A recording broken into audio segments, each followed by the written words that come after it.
Welcome to Jammin' with Jason Mefford, a show where we discuss topics relevant to chief audit executives and professionals in audit, risk, and compliance. We discuss the technical and soft skills needed to navigate the minefields of organizations. You hear best practices and practical advice for helping you advance your career, and we'll even talk about music, mindfulness, and psychology, because we can. So sit back and relax while you listen to the #1 podcast in the world for internal auditors, unscripted and unedited. Welcome, everybody, to another episode of Jamming with Jason. Welcome back, my friends. And today I am extremely honored to have Dr. Rick Brinkman with me.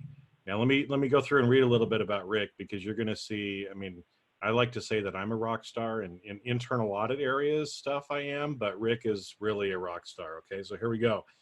He's been in public practice since 1980. Now, I know that's probably before many of you were born, so he knows his stuff, right?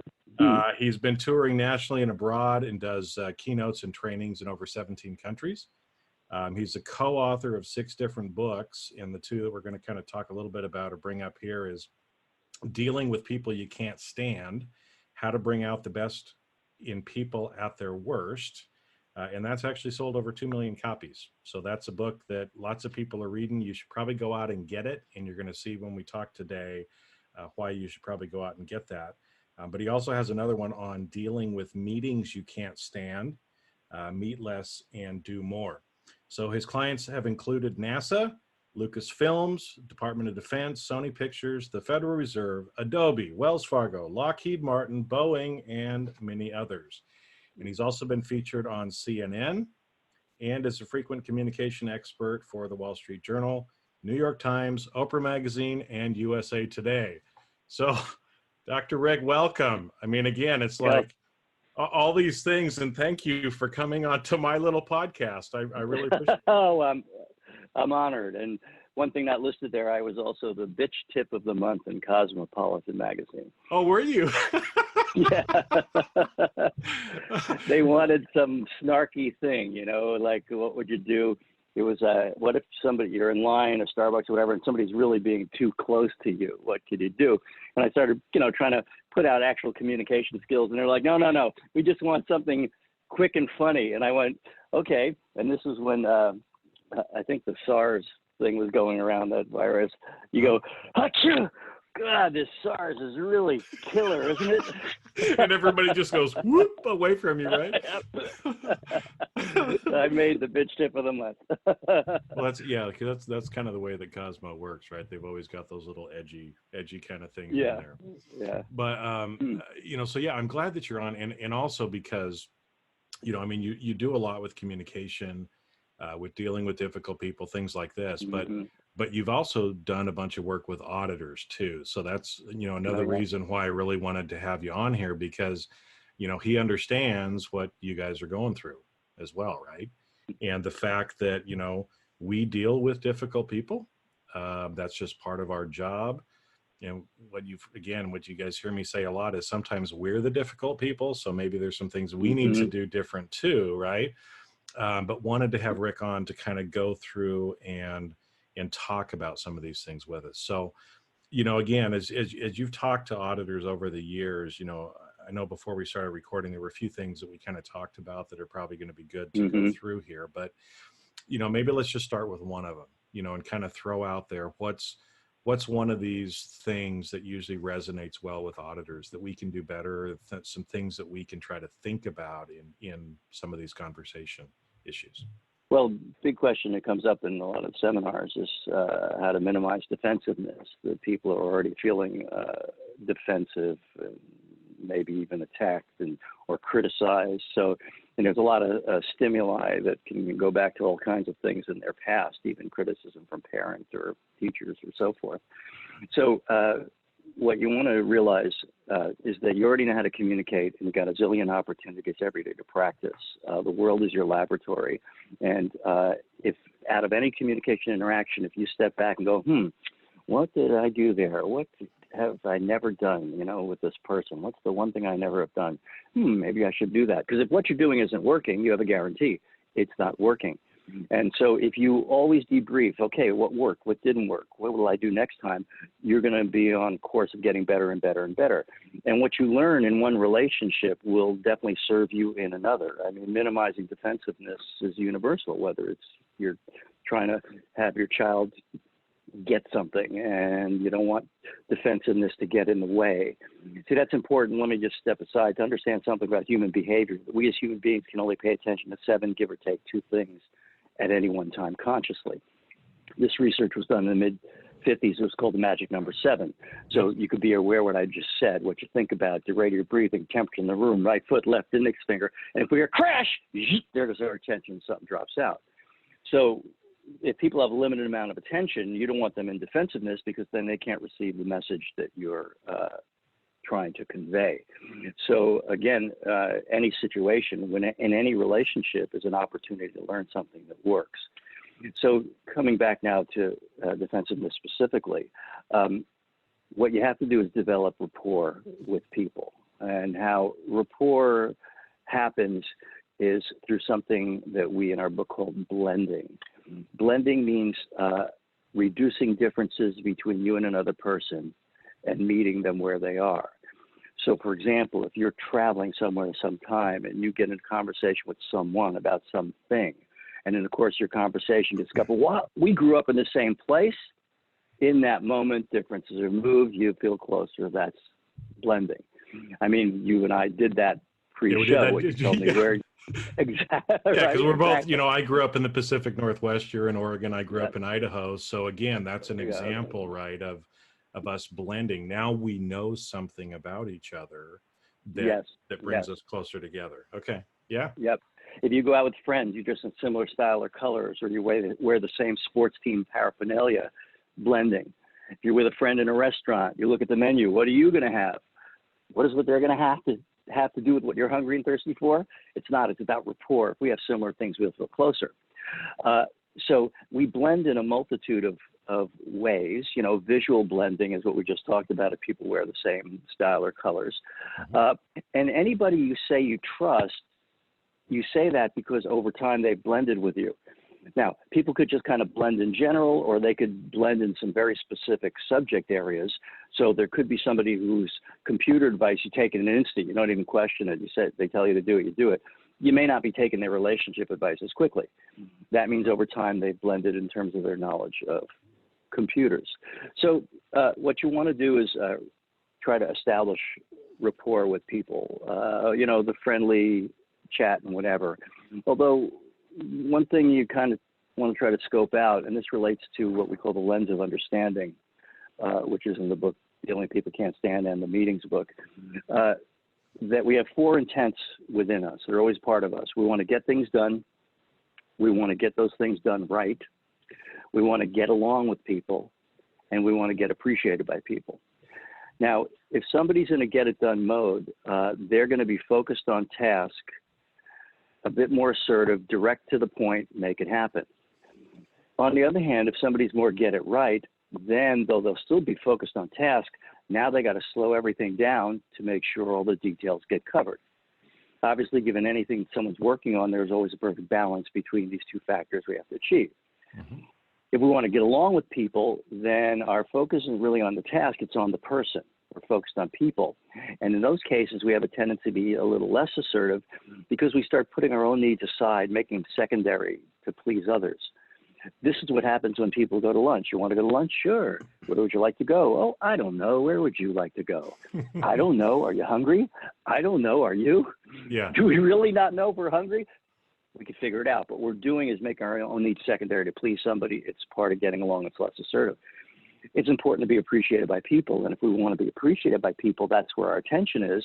But in those cases, we tend to be more assertive because what goes hand in hand is contribution. Ooh, you ever gone to slice of lunch? What? You haven't? Everybody, let's go now.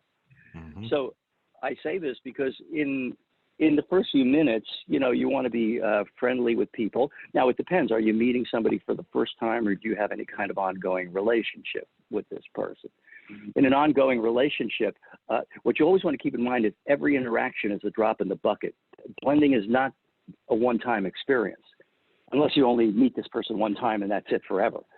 But if you ever meet them again, you're starting where you left off in that last interaction. So blending accumulates between people. So you never want to underestimate the power of blending, especially if you know you're going to have an ongoing interaction. Right. And one of the things you can blend with is, where is this person? Are they like, okay, I've got an hour, da, da, da, what do we have to do? If that's how they start the conversation, they're in a very get-it-done mode. They're not into pleasantries. They don't want to know about how your week is, your family, et cetera.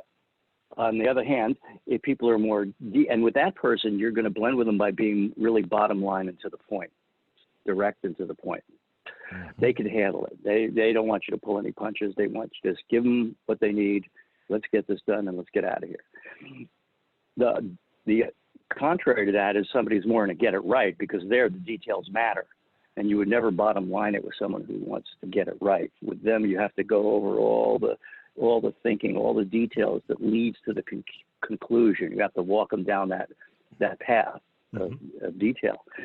If somebody's more in a get along mode and, then they're easygoing and friendly, then you're going to probably do a lot more chatting right up front in the beginning of your meeting with them, a lot more blending about where you're from and how's you have family. Oh, is that picture of your kids on the desk there? Those kinds of things are really going to go over well with somebody who's in a get along mode. And if somebody's more in a get appreciated mode, I mean, if you see things like, well, I see you have degrees in these two things on your wall, and you've got a certificate of achievement, that's yes, thank you. That really would blend deeply with them. So aside from the normal pleasantries, you kind of want to scope out what this person's energy is, and you probably looking at their office, if you're in there, you can get some clues about where they might be. Now, that doesn't mean they can't be somewhere else, but people are at different places depending on context. Where are they and what's going on, and relationship, who they're with. Mm-hmm.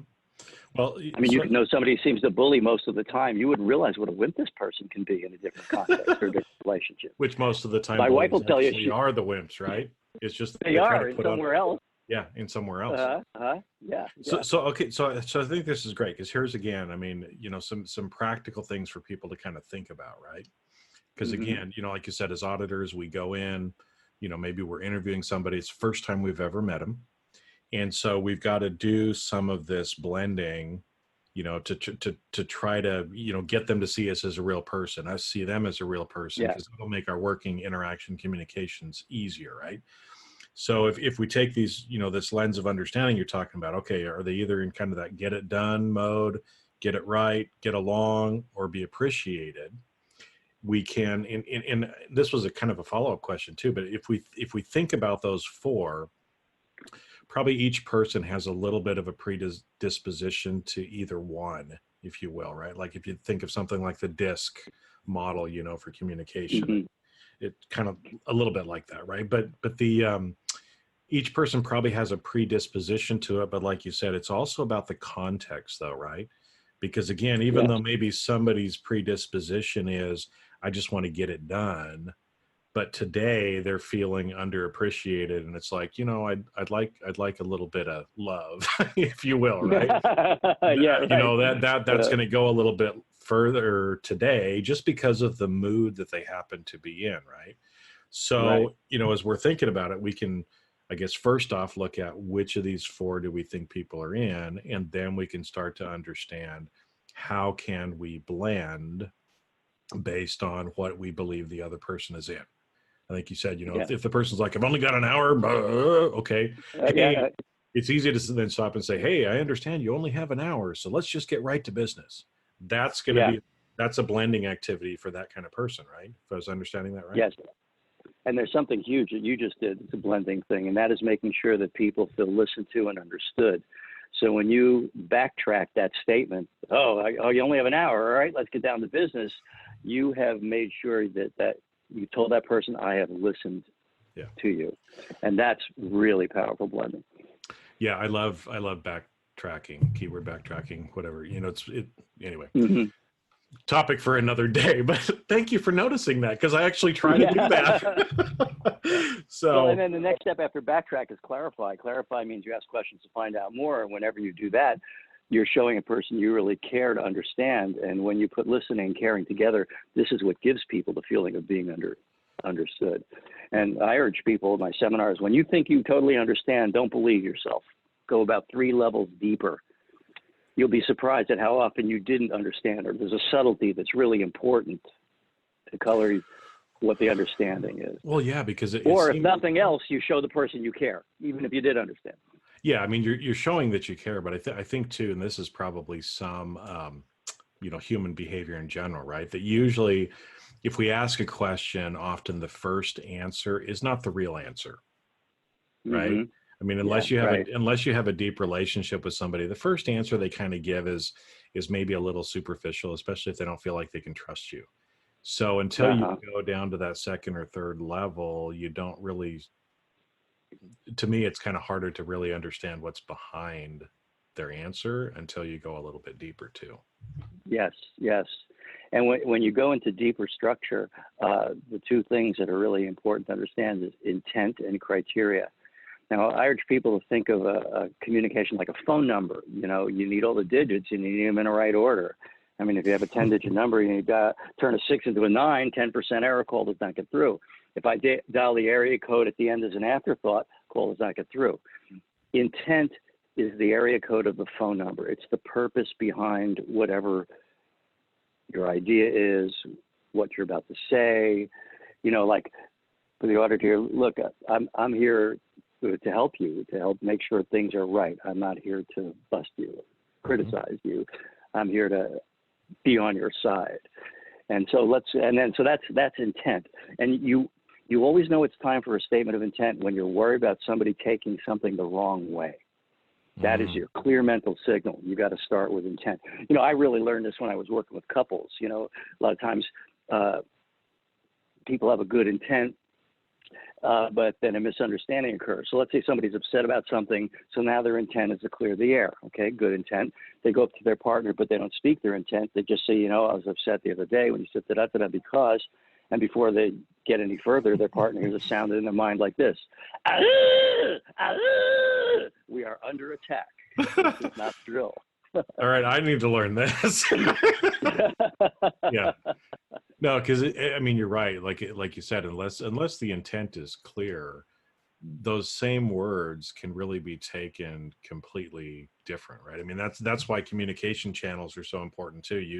You can never say in a text what you might say verbally, because you can't have that intonation in your voice or the other thing, so people know, hey, I'm being sarcastic here, right? When they read it as a text or without kind of that intention, like you say at the beginning, they're just thinking that I'm just being a jerk, and that's what they're doing, right? Yeah. Okay. Right, because emotions is communicated through tone of voice, and you definitely don't want to deal with any possible emotional touch or thing in a written message, because people are going to read it and hallucinate freely based on their blood sugar curve, their stress level, and everything they've got going on at that particular moment. Now, there's another part of intent here that's really important, and that is to the intent of others. So let's say I needed to give some feedback to somebody. So I'm here to help you and make sure it gets done right. And I know that you, are meticulous, and I'm sure you want things to be done correctly. Now, when I say that, I'm sure I'm projecting positive intent on you. You're not going to say, oh, no, I don't care whether it's right or wrong. I just want to get out of here and get my paycheck. No one's going to deny your positive projection on them. So that really making clear your intent, and that as best you can, you're on the same side, and projecting on them that they also have a similar intent, that really is a quick way to minimize defensiveness.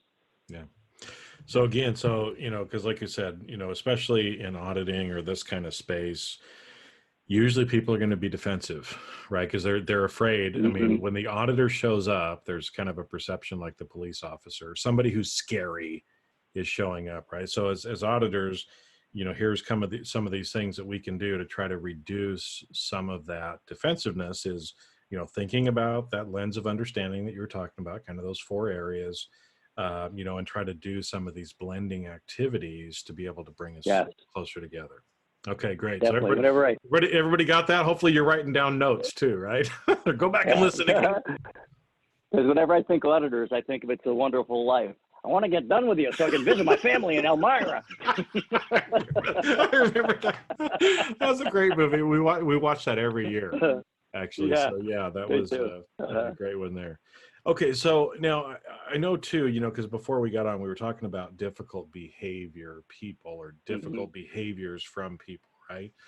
That there's, again, sometimes we deal with people that their behavior is difficult to deal with. Not that they're difficult people, but their behaviors are, right? Separating the behavior Yeah, from the person. But very good. maybe I've been learning, I hope, right? It's part of therapy too, right? Yeah. But let's maybe talk about, because again, in your experience working with auditors, maybe a couple of the difficult behaviors that we often have to deal with, and just kind of a couple Yeah. of, again, tips for them to think, okay, again, if objectively I'm sitting here going, oh, hey, I'm probably dealing with this behavior, do 1, 2, or 3, and that's probably going to help you. Well, know-it-all and think they know it all are two. A know-it-all comes more out of a get-it-done area of the lens. They believe their idea is a gift from God, and they really do know a lot, and they have very good reasons for thinking what they think. Whereas think they know it all comes more out of that get-appreciated area of the lens. It's kind of ego need to be the center of attention, so their knowledge tends to be more shallow, let's say. Okay. So let's deal with know-it-all first. And the know-it-all teaches us about the next level of getting deeper and understanding people, and something called criteria. So I remember, again, this was taught to me by a couple. It was the end of the visit. Everybody's feeling good. She suddenly turns to him and says, honey, let's go to the rose gardens. And he goes, nah. And she goes, okay. And I say, wait a second. Why do you want to go to the rose gardens? What's the point there? And she goes, well, we're feeling close and we're having a long time. We have an hour before I have to pick up the kids. I thought it'd be nice to spend some quiet time together. And he goes, oh, that's a great idea. I don't want to be outside, too hot, too buggy. How about the cafe we've been meaning to try? She says, sure. Now, does she really care about the rose gardens? No. She cares about spending time together. In this equation, spending time is the intent. Rose gardens is just a way to accomplish it. But why rose gardens? Why not dinner for two or a movie or a cruise? The answer is criteria. So in this scenario, they only have an hour, so there's a time criterion that has to fit in. Maybe geography goes along with that because it's on the way home. Maybe there's budgetary criteria, it won't cost anything. Maybe there's atmospheric criteria, it's a nice quiet setting. And whenever people have an idea or point of view, where it originates is with an intent, an overall purpose, they then run that intent through the relevant criteria, and out pops the idea. But I've noticed in communication, people don't usually communicate their intent and criteria. They just start at the end, with, hey, let's go to the rose gardens. And he thinks, nah.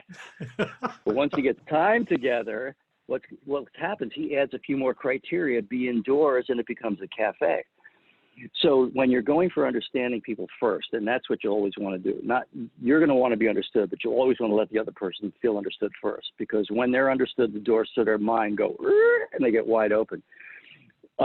You're going to want to understand what their intent is, their criteria. So, I would think in an audit setting and people are doing something a certain way, and you're aware that this isn't exactly the right way to do it, what you first want to do is find out, why are they doing it that way? What's the overall purpose of doing that way, and what are the criteria they're trying to satisfy? Because until you know that level, it's going to be hard to move them.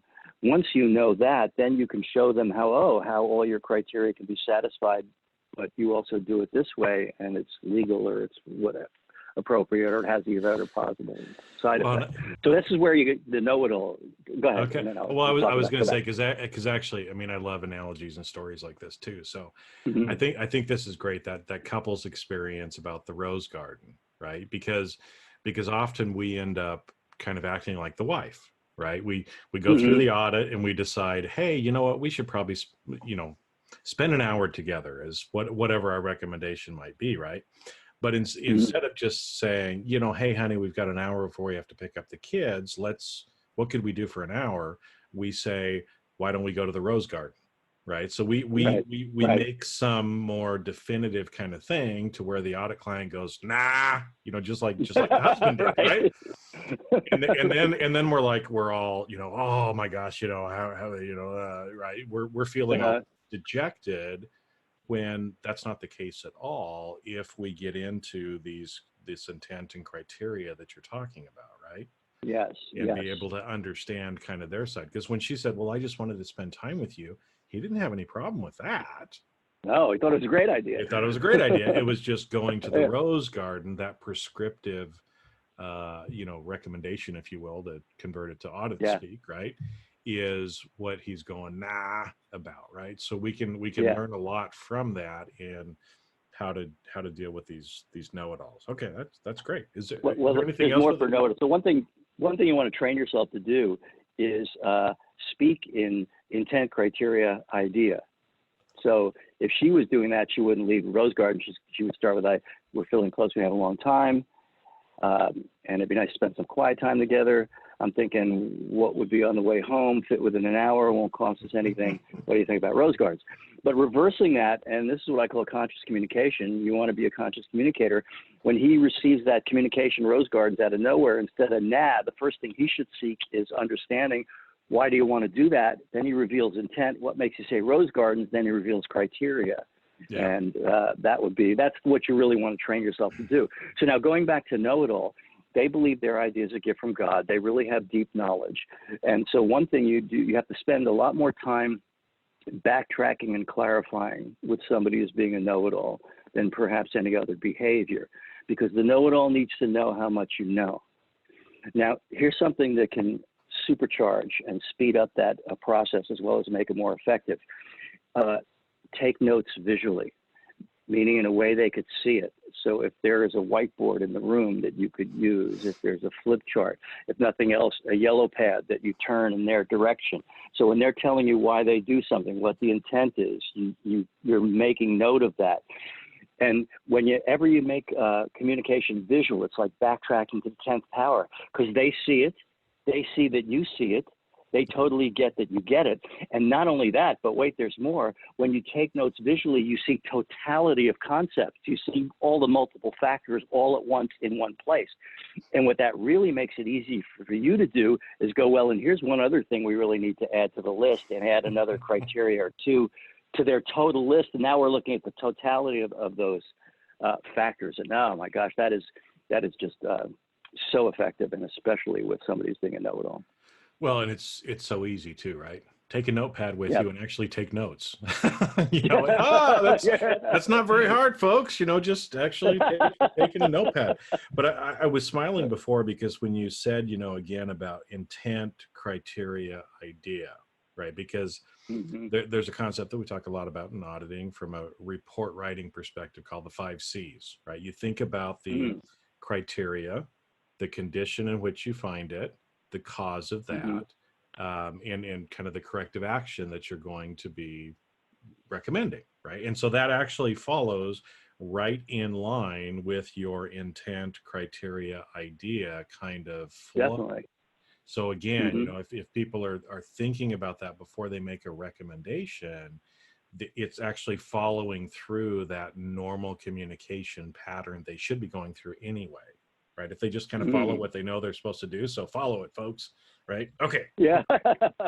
Okay. So what about the, because I want to be conscious of your time too. So, how about let's talk about the think they know it alls, because there's a lot of these people out there. And like you said, it was interesting as you were explaining them, because it's more ego driven than actually knowledge driven. But again, we probably don't want to get into a pissing match with these people either, and like show them they don't know what they're talking about, right? There's a better way to approach it, right? Yes, absolutely. And then, that always comes up in a seminar. Why don't you just embarrass this person that they don't know? And well, because then you might turn them into a sniper and they got a target on your back. It's better to have a think they know it all bragger than a sniper who's got you in their sight. So with that, you ask. This is where you also get one-upsmanship. You know, if you were sick, they were sicker. If you had a great vacation, they had a greater vacation. If you had a big inauguration, they had a bigger inauguration. It's a common pattern to think they know it all, and so there's a real need, like a need for attention. At its most extreme, it's narcissism that comes out of that area. So what you do with them is, you know, again, intent, criteria. You be clear about, you know, what your purpose is, and then you innocently ask them questions. Just, oh, that's interesting. What makes you say that? What makes you that? And how do you da-da-da? And if you just innocently ask questions, what happens is it falls apart very quickly because there isn't a lot of depth to their knowledge. And then you project positive. Well, I'm sure you'd be open to a way that would be even more effective. No, I like messing it up. I don't want to be effective. They're not going to say that. No, nobody denies your positive projection. Learn that skill, positive project on people.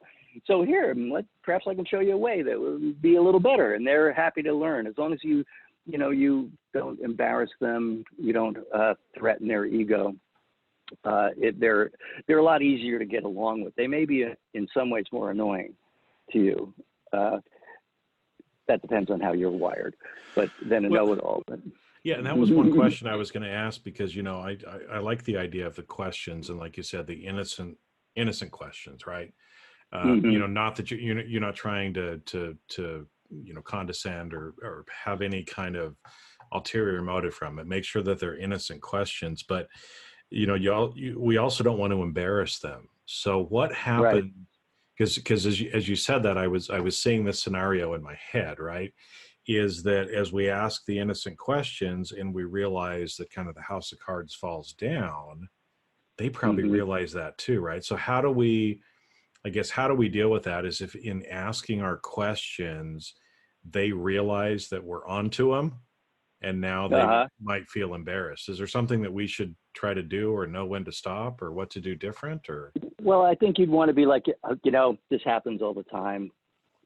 Everybody falls into this trap at one point or other in their career when they're doing this. You know, here's what other people have learned to do. You make it like it's not a big deal and it's an innocent thing and it's not just you. It's, you know, a very common. I see this all the time. Here's how you take care of it in the future. You know, you're just respectful and helpful and caring about their ego. Okay.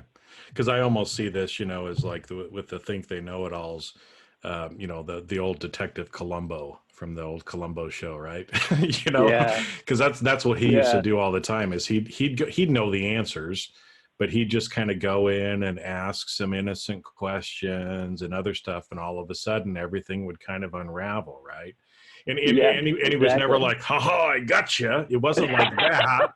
You know, but it's just like, I mean, the people just all of a sudden knew, uh-oh, that he got me. Right? Yeah. Didn't he always like walk away and go, oh, one more question? Yeah, one more question. One more question. And it was usually, because that's actually, it's an interrogation technique. Because you get people a little off, you know, like they let their guard down because they think you're leaving. And then you actually kind of throw a question from sideways that they weren't anticipating. And usually it leads to something else. So yeah, anyway, just one more question. Just one more question. Oh man, this is great. I mean, I geek out on this kind of stuff. So it's I guess, you know, like I said, I want to kind of be conscious of your time and know we got to kind of wrap up here a little bit. But you know, are there any other things then that you would you know, suggest or kind of, you know, brief takeaways for people again at the end that we haven't already talked about that would be helpful for them too? Well, I appreciate that, but I'm good on time. Okay. I want to make sure. So we're good. All right. No worries. Yeah. So I can go another half hour if you need to. Okay. Well, then we're good. Never mind that. Yeah. Okay. Well, then we just might end up still geeking out.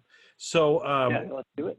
What about? I know one of the third things that we talked before we got started too was whining and negativity as kind of being another one of these kind of areas, right? So we've already talked about, you know, minimizing defensiveness. We've already talked a little bit about a couple of difficult behaviors that we may encounter. So when it comes to whining and negativity, And to me, it seems like there's two sides to this, right? Us dealing with whining and negative people, but us also potentially being whining and negative. Yes, definitely. So how do you kind of approach this, or what do you suggest for people here? Well, the first thing we have to understand is the etiology of whining and negativity, and it comes out of that get it right area of the lens.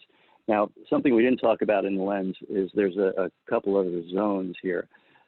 So we call the basic zone the cooperation zone, but then you go out into the caution zone. So if somebody wants to get it right and they're concerned about getting it right, they're going to go into perfection, into the details no one else is paying attention to. If somebody's more in the get it done mode and they perceive that things are out of control, they go into control mode. All right, people, look, let's do this. You're doing this, you're talking to the client, control, because then it happens.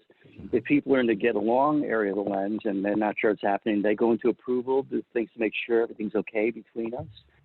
And so it's much harder to get a truthful answer from them because they're just trying to please you. And then if people are in that appreciation area and they don't feel appreciated, they go into attention, do things to get people's notice. Now, the yellow zone is not necessarily a problem. I mean, somebody takes charge and moves us forward. Somebody makes sure the details get covered. But when we talk about know-it-all, think they know it all, now whining negativity, now we're talking about what we call the red zone, the danger zone, where people are now in these difficult behaviors. So here's the etiology of whining and negativity. I have a high standard of perfection. I look at what is does not measure up to what could be. And then I feel helpless to do anything about it. That's how whining starts. And then we have a part of our brainstem called the reticular activating system, and one of its functions is like radar. So if you get married, you see everyone getting married. If you're interested in a certain car, there it goes again. Well, when people get into whining or negativity, their radar goes boop, boop, oh, there's a problem.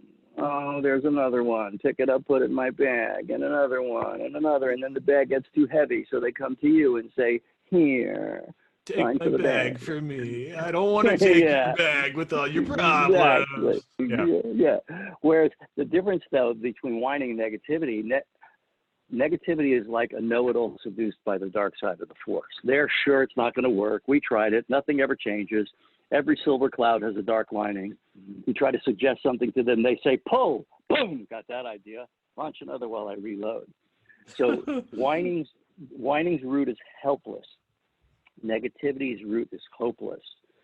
And so what you have to do with them, unfortunately, is first listen to them and let them just talk. And then as soon as you hear them repeat themselves, something they've already told you in that sitting, that's your signal to get more involved and start, wait, let me make sure I understand. So you're saying blah, blah, blah, blah, blah, and you give a complete backtrack summary of what you heard so far. Then you roll up your sleeves and you dig in and clarify. Because the problem with whining and negativity is it's usually in big generalizations. Everything's wrong, nothing's right. You can't problem solve a generalization. But what you have to be ready for next is generalization swapping. So you'll say, all right, let's get more specific. So what specifically is wrong? And they'll go, well, all of it. Okay, what specifically? Everything. When does it occur? It happens all the time. Who's doing it? Everybody. What have you tried? Everything. This is part of the course, right? You're gonna go 7 questions possibly, spinning your wheels, going nowhere. You must be ready for this, because otherwise, something in communication called the generalization point is going to work against you. Right? We're driving someplace. We stop at 2 or 3 red lights in a row. How many lights are red today? All everyone. 2 or 3 people, right? 2 or 3 people in a bad mood. Who's in a bad mood? Everybody. That's the generalization point. And in fact, that is the etiology of whining and negativity. It's a generalization point. 2, 3 become everybody all the time, everything. So you can't let that work against you. Even if you recycle questions you already asked, just be patient. Keep recycling, asking the questions, and then more and more specifically, you'll get them down until you're looking at the specifics of a real problem. And at that point, you may know what to do, but it'd be better if you started, well, what do you think we should do in that case? Well, I guess we should, and boom, they may come up with the perfect answer. You'll be stunned. Why couldn't they have just said that a few minutes ago? The reason they couldn't say it a few minutes ago is we can only pay attention to 7, give or take, 2 things at once. If I'm looking at the generalization, everything is wrong, I can't problem solve the generalization. Other people at the same moment in the strategy may want something that is valid, but unrealistic. I'm doing the work of 3 people. I want 2 more people. If that ain't going to happen, you say, well, we both know Ebenezer's not going to go for that. So in that case, what do you want? You state reality as it is and then dig a little deeper. Other people at this point in the strategy, you may discover, oh, I'm just venting. And you go, oh, you're venting. All right, let's give you 5 minutes. Go. Go. Yeah. The difference between venting and wallowing is venting is done with intention to feel better. Venting has permission of a ventee, and venting has a time frame. Wallowing just goes on and on with no permission, no time frame. So then you go, time's up. Now what do you want? And if people say to you, I don't know, which is your nothing person's first response on the talkative day, I don't know. The best response to I don't know is you say, guess, make something up. If you did know, what would it be? And then give me your best expectant look. Eyes open, mouth open slightly, leaning forward. It's going to come at any moment. If you want to have some fun and you want to see the power of the expectant look, get on a crowded elevator, pick out a stranger at random and go. Like that to him. Give them that look. They start confessing all kinds of funny things. Got to entertain yourself while you're auditing. I am kidding about the elevator. I'm not kidding about the look. We all have a natural expectant look that follows a question. Turn up the dial about 15% on your expectant look. You could say, guess, make something up. If you didn't know, what would it be? Personally, I like rattling off all 3. And I find 9 out of 10 people who just said, I don't know, will go, well, I guess. And they bring in something that makes total sense. You're stunned at how could they have just said, I don't know. For the 1 in 10 does not respond to that, then the next step is to exaggerate. So okay, yeah. I was doing a couple seminar once. The lady says, he leaves too many glasses in the sink. I said, really? How many? How often? She says, too many, too often. I said, give me a number. She says, I don't know. I said, guess. She says, too many, too often. I say 50 glasses a day, 7 days a week, 52 weeks a year. She says, no, 3 glasses 4 times a week. She already knows the answer. Right? Yeah. Of course. I'm talking to a surveyor. I say, how much will this cost? He goes, I don't know. It's hard to say. I said, $50, $5,000. He goes, oh, no, 500. It's weird, but it's true. And I know all your listeners have done it. You exaggerate, people get specific. Yeah, because actually, as you're talking about this too, whether we're dealing with somebody who's whining or negative, either one, too, I think in our capacity of caring for another person, we usually want to jump in and try to fix some of the stuff too, right? Mm-hmm. But it's almost, again, as you're kind of going through this, that it's these questions, it's the going from generalities to specifics to have the person kind of come to their own conclusion or realize it, right? Yes. Just like you said with the number of glasses in the sink or how much it's going to cost, right? Because again, that's one that I've seen through coaching and being coached and some other stuff, that one of the questions that usually comes up is, like that somebody's, well, I just don't know what to do. I don't know what I need to do. You kind of go back and forth, and the coach goes, if you knew what to do, what would it be?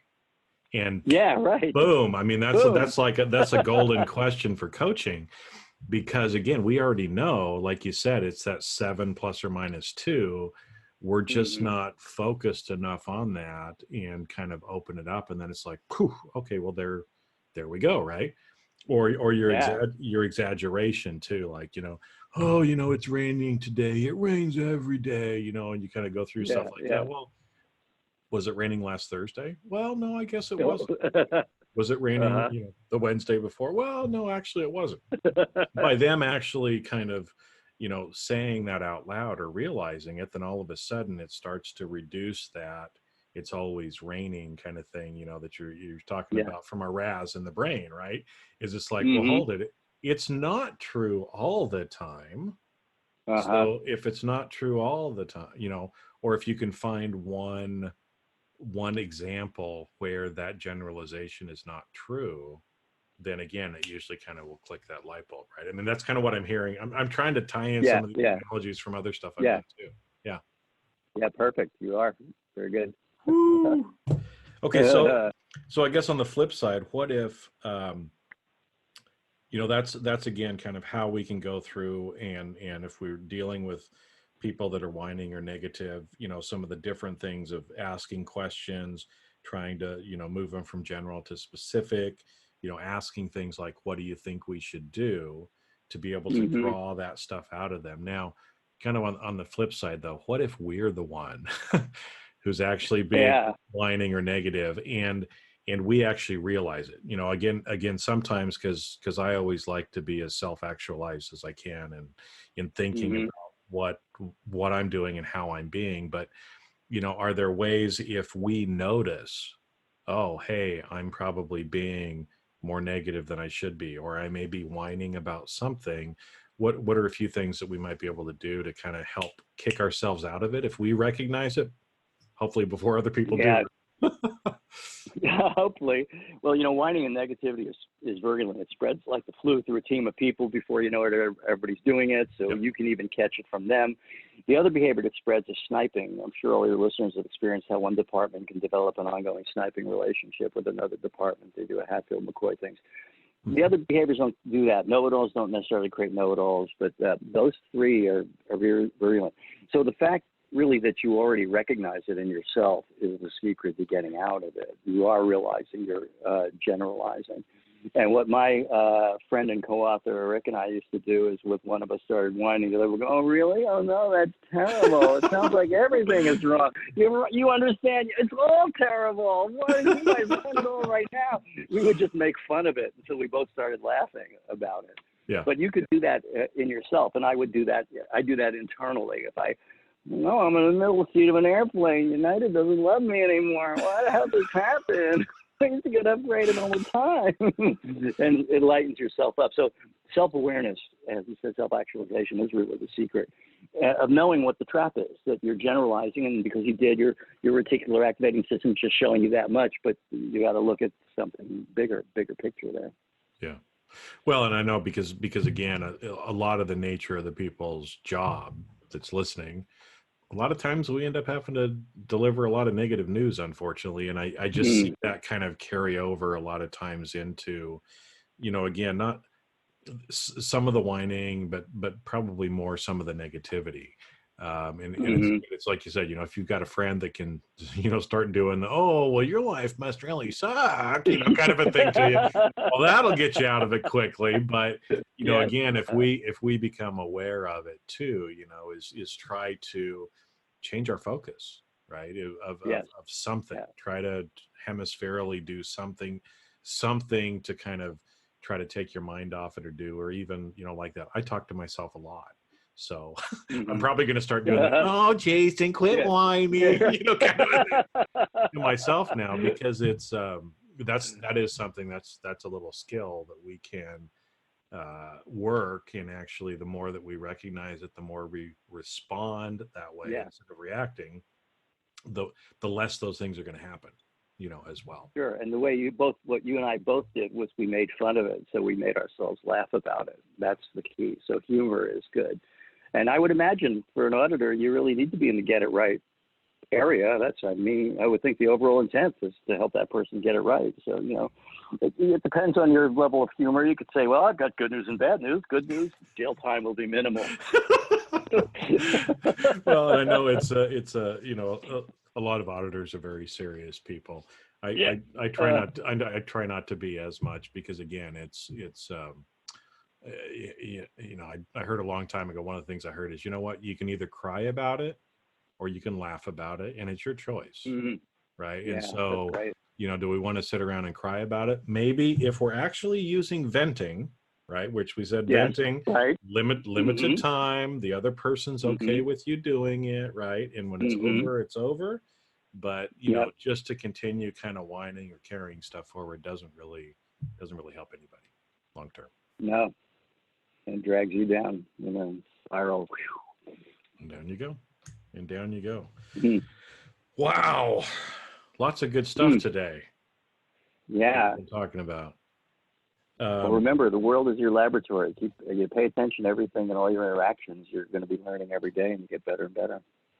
Well, and I think that's great. Like you said, that the whole world is our laboratory, right? So again, it's like, if you want to work on how to do this better at work, try it out on other people and other situations. And, again, but I like what you said about kind of that observation. You do something, then we kind of step back and we kind of analyze and go, "Oh, when I said it that way, or I had, what was I doing? Because I didn't really get the reaction I was expecting." then we know for next time, okay, well, let's just try it a different way, see if that actually works better. Because like you said, sitting around and just thinking about it, it isn't going to actually No, do it. no. Intellectually, if you know it, Yeah. great, but you've got to actually, get out and do it. It's like one of the guys that I always talks about, intellectually, you might know how to swim because you read a book, but unless you jump in the pool and actually start moving your arms, you don't really know how to swim. And so it's the same way with the communication. So, well, so one thing I'd recommend for people that especially if the follow-up of seminar or when I go internally in an organization, we set people up as communication partners. Now, this is what Rick and I did when we first learned to communicate, that led to all the learnings and the books and so forth. And that is, we would meet once a week for an hour, and we would debrief our week in communication. So we would divide the hour in half. Half was focused on him, half was focused on me. And the 5 questions we would ask each other is, all right, what did you notice this week in communication? Okay, what did you try with that person? What worked? What didn't work? What are you going to try next week with that person? So what'd you notice? What'd you try? What worked? What didn't work? What are you going to do next week? And we would go through situations and people.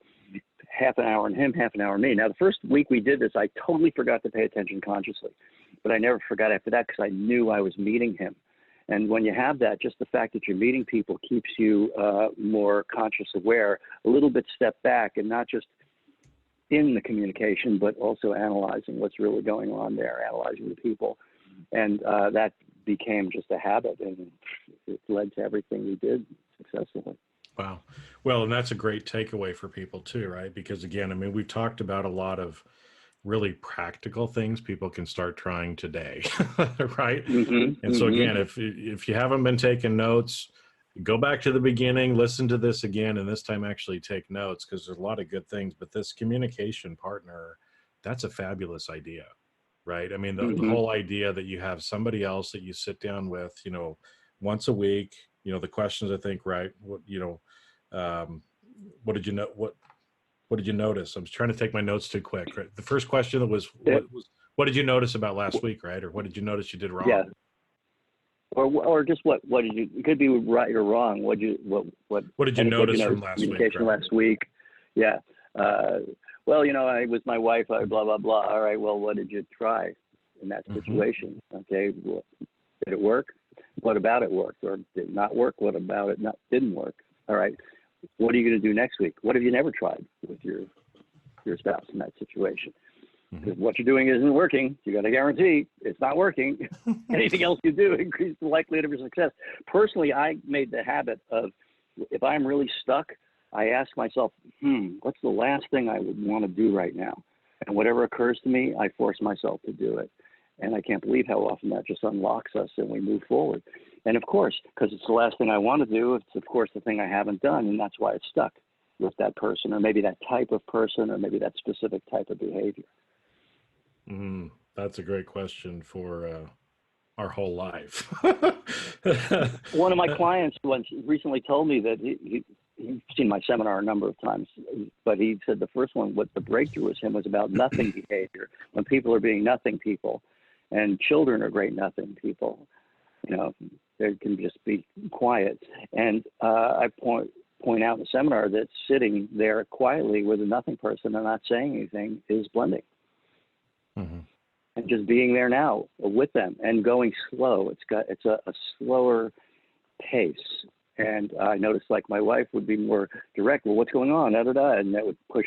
The more direct you are with nothing, the deeper they were drawn to nothing. And the breakthrough for him was that because his wife was a nothing person as well as his daughter. And when he learned to not be so urgent, but to just relax and be present and not have to say anything, it was a breakthrough for him. Wow. Okay. I got my homework to do this week and go back and talk to myself at the end of the week and go through these 5 questions as well. So, no, this has been great. Thank you. Thank you so much for coming on. I mean, it reinforces a lot of things that I've learned, brings up some little twists to it too, that I had several light bulbs go off in my head too. So this is helpful for me as well. And I'm sure Great. everybody who's listening, the same thing, because the better we can get about communication in general, both at work and outside of work, better our life is. And absolutely. Overall, which I know, your career has kind of been dedicated to that. So you understand that. That's why you're helping people. That's why you're helping people. So, okay. Well, in cooperation, one person at a time. One person at a time. So everybody on today, make sure, again, we listened or listed out before, the dealing with people you can't stand, how to bring out the best in people at their worst. That's the big book. That's the one that sold over 2 million copies. Go out and get that. 25 languages too. Oh, in 25 languages. There you go. So even if English is not your native language, it's probably in one of your languages. Get it and kind of go through, because actually, this was just the tip of the iceberg today, right? It'll reinforce some of the stuff that we talked about, but it'll really help you. Also, I know, Rick, you've got a website, drrickbrinkman.com, I believe, right? drrickbrinkman.com. And there's a lot of resources out there as well. And so I'll link up both of these things down in the show notes as well. But, Rick, thanks for coming on. I really do appreciate it. And I feel very honored, I said at the beginning, to have you on. So I really appreciate it, because I know I've learned a lot. Thank you. It was a pleasure for me. Pleasure meeting you. All right. Well, everybody, with that, we're going to wrap this week's jam session, and we'll catch you on the next episode of Jamming with Jason. And that's a wrap. Thanks for listening to today's episode of Jamming with Jason. Keep on rocking in the audit world. Have a great rest of your day, and I'll catch you later on the next show. If you'd like to earn continuing professional education for listening to today's episode, head on over to C-Risk Academy at ondemand.criskacademy.com. And that's C as in the letter C, riskacademy.com. Not only do you get a CPE certificate, but you also will have access to the video version of today's show. The views and opinions expressed on this show are that of the individuals and not of their respective organizations.